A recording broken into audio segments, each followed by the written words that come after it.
Since Michael and I are friends, when we come together, we criticize each other a lot. So I think it's very normal and appropriate for me to be your evaluator. Unfortunately, I'm handed a very difficult job today. Because today I think that is without a doubt one of the most creative C1s I've ever heard. Like for a speech, you open with a mask. Like I'm not sure if you actually noticed or if it was intentional. The mask actually creates curiosity. It makes the audience curious about what you're going to say in your speech. And in the beginning, you talk about people who put up with facades. Also, people discovering their own personality throughout their entire lives.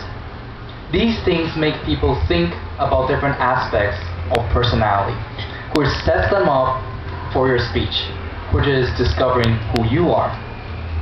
And I really like the way you split up your speech into different parts. Like, Kevin, do you remember like one of the aspects of Michael's personality? Oh, good. Alright, Thomas, do you remember another one? Strong. And like the other one, you also had shy and nerdy. Like these are simple words that can be burned into the audience's mind about your personality, making them easier to understand. And I like your conclusion. Your conclusion was basically, we are all human. Even though this is a C1 speech, and as many people would say like, okay, everybody, now you know me better. But I'm not saying there's anything wrong with that, but I think it's very creative to say in a C1 speech, like other than talking about yourself, you also include everybody else in the audience. And of course, you actually walked around, great hand gestures, and vocal variety you had, good vocal variety, and of course your English, you got no problem with that. We had the same English teachers. Well, as your evaluator, I still need a nitpick. No, I don't think these are problems. I think these are rooms for improvement. First of all, speed.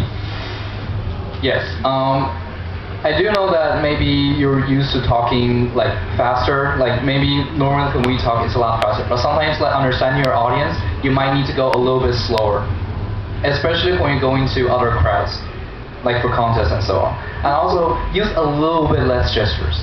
Like a lot of them, like you were walking around and your hand gestures, and they were effective, yes. But I want to see you use more gestures with more conviction later in your speeches. Not so much, but each action will actually mean something. Also, I think this is just a suggestion. No disclaimers. Like I wouldn't want people to say like, oh my god, I'm so nervous today, or like, okay, I'm gonna do something different. Don't tell the audience, just go straight into the topic. Play around with your speeches a little more, because I know you can. But overall, I really love your creativity and your uniqueness, and just harness your skills more. And I will look forward to all of your speeches after. You've just started, take your time, play around with it more.